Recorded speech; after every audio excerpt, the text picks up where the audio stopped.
जय हिंद। तो ये है खान सर का पॉकेट जीके बुक, ठीक है। और हम अभी इसी बुक को कंप्लीट करवा रहे हैं। तो आपको अभी डेली इसी बुक से टॉपिक वाइज मॉक टेस्ट लगाने को मिलता रहेगा जब तक कि बुक खत्म ना हो जाए। तो आप लोग जल्दी से वीडियो को करिए लाइक और चैनल को कर लीजिए सब्सक्राइब, क्योंकि यहाँ होता है हर किताब का द एंड। और आज हम इस वीडियो में करने वाले हैं मध्यकालीन भारत का मॉक टेस्ट 6 और टॉपिक है सैयद वंश। यहाँ से जितना भी प्रश्न होगा हम इस वीडियो में करवा देंगे, ठीक है, बहुत ही अच्छे से। तो आप लोग बस वीडियो को शुरू से लेकर अंत तक देखिए। आज का सबसे पहला प्रश्न है, सैयद वंश की स्थापना किसने की थी? Option A Mubarak Shah, B Khilji Khan, C Alauddin Hasan Shah और डी है फिरोज शाह तुगलक। तो इसका सही answer option B Khilji Khan. Timur के 1938 ईस्वी के विध्वंसक आक्रमण के बाद दिल्ली की सत्ता बिखर गई।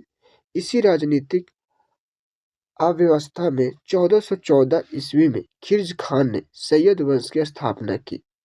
तैमूर ने उसे पहले ही दिल्ली का गवर्नर नियुक्त कर दिया था। उसने स्वयं को स्वतंत्र शासक घोषित नहीं किया, बल्कि तैमूर के अधीनस्थ की तरह शासन किया। ठीक है। तो इसी तरह से हम लोग एक एक प्रश्न को बहुत ही बारीकी से करेंगे।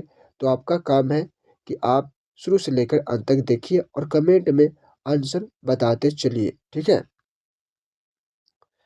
प्रश्न 2 है, सैयद वंश के इतिहास का एकमात्र प्रमाणिक स्रोत कौन सा है? ऑप्शन ए है ताबकात ए नासरी, बी है तारीख ए फिरोज शाही, सी है तारीख मुबारक शाही और डी है अकबर नामा।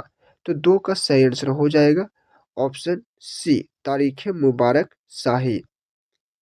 यह ग्रंथ याह्या बिन सरहिंदी द्वारा लिखा गया है और सैयद वंश के सभी शासकों की घटनाओं का मुख्य व एकमात्र विश्वसनीय स्रोत इसी को माना गया है।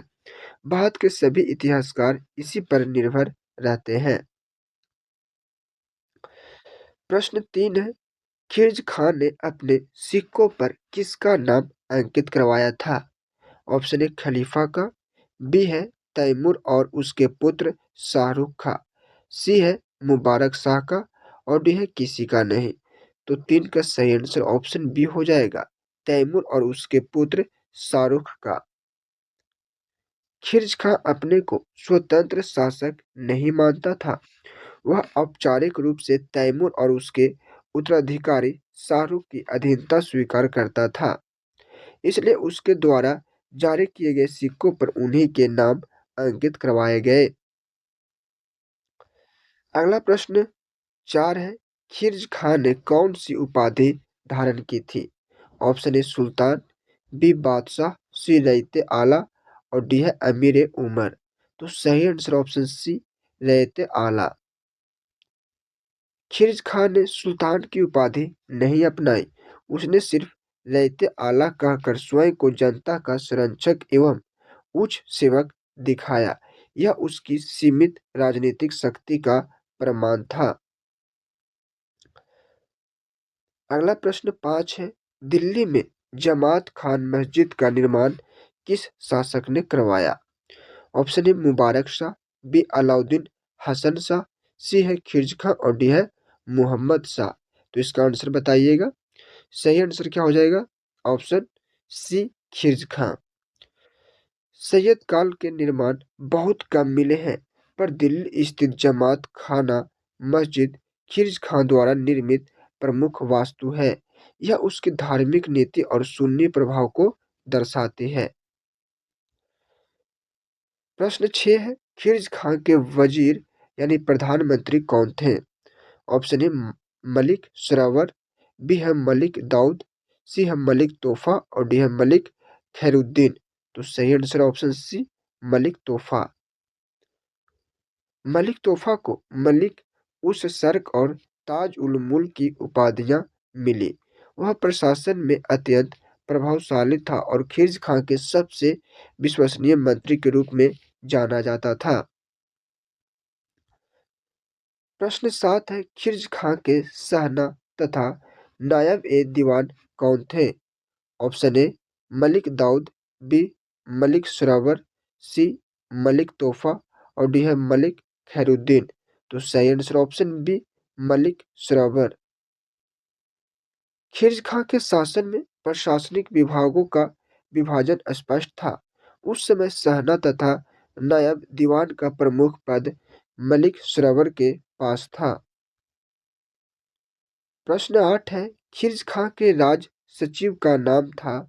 Option A Malik Daud, B Malik Khairuddin, C है मलिक सुरावर और डी है मलिक तोहफा। तो 8 का सही आंसर ऑप्शन ए हो जाएगा मलिक दाऊद। मलिक दाऊद को राज सचिव अर्थात प्रशासनिक दस्तावेजों और आदेश पत्रों का प्रमुख अधिकारी बनाया गया था। प्रश्न 9 है, आरिज ए मुमालिक यानी कि सेनापति या फिर सशस्त्र गार्ड प्रमुख कौन थे? Option A Malik Sarovar, B है मलिक दाऊद, सी है मलिक खैरुद्दीन और डी है मलिक तोहफा। तो सही answer option C Malik Khairuddin. आरिज ए मुमालिक पद विभिन्न सैन्य प्रबंधों एवं सैनिकों की भर्ती या वेतन शस्त्र रख रखाव से जुड़ा होता था। यह पद मलिक खैरुद्दीन के पास था। अब हम लोग प्रश्न करेंगे मुबारक शाह से, जिसका काल था 1421 से 1433 ईस्वी तक। तो प्रश्न है, मुबारक शाह ने विदेशी आधिपत्य के बारे में कौन सी नीति अपनाई? ऑप्शन ए तैमूर की अधीनता स्वीकार की और ऑप्शन बी है खलीफा के प्रति निष्ठा रखी, बाकी किसी का आधिपत्य स्वीकार नहीं, सी है शाहरुख को कर देता था, डी है स्वयं को मुगल कहता था। तो इसका सही आंसर हो जाएगा ऑप्शन बी खलीफा के प्रति निष्ठा रखी, बाकी किसी का आधिपत्य स्वीकार नहीं। देखिए, मुबारक शाह ने अपने पिता के विपरीत तैमूरी सत्ता की कोई निष्ठा नहीं मानी। वह सिर्फ खलीफा की आध्यात्मिक श्रेष्ठता को स्वीकार करता था, पर दुनियावी तौर पर वह पूरी तरह स्वतंत्र था। अब प्रश्न 11 है, मुबारक शाह ने कौन सी उपाधि धारण की थी? ऑप्शन ए रईते आला, बी है सुल्तान, सी अमीर ए सर्क और डी है शाह। तो सही आंसर क्या हो जाएगा? ऑप्शन बी सुल्तान। उसने अपने पिता की तरह अधीनस्थ की उपाधि नहीं रखी। उसने सुल्तान की उपाधि लेकर स्वयं को पूर्ण स्वतंत्र शासक घोषित किया। अब प्रश्न हम लोग करेंगे मोहम्मद शाह से, जिसका समय काल है 1433 से 1445 ईस्वी।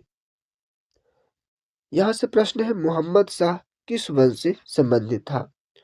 तो ऑप्शन ए है लोदी वंश, बी खिलजी वंश, सी सैयद वंश और डी है तुगलक वंश। तो सही आंसर ऑप्शन सी सैयद वंश। ठीक है। मोहम्मद शाह तीसरा सैयद शासक था। उसके शासनकाल में दिल्ली सल्तनत बहुत कमजोर हो चुकी थी। उसका प्रभाव सीमित क्षेत्रों तक रह गया था। प्रश्न करेंगे अब अलाउद्दीन हसन शाह से, जिसका समयकाल है 1445 से 1451। तो यहाँ से प्रश्न है, सैयद वंश का अंतिम शासक कौन था? Option A Mubarak Shah, B खिर्ज खां, सी अलाउद्दीन हसन शाह और डी है इब्राहिम लोदी। तो सही answer option C Alauddin Hasan Shah. Alauddin Hasan Shah के बाद दिल्ली सल्तनत पर लोदी वंश का शासन आरंभ हुआ।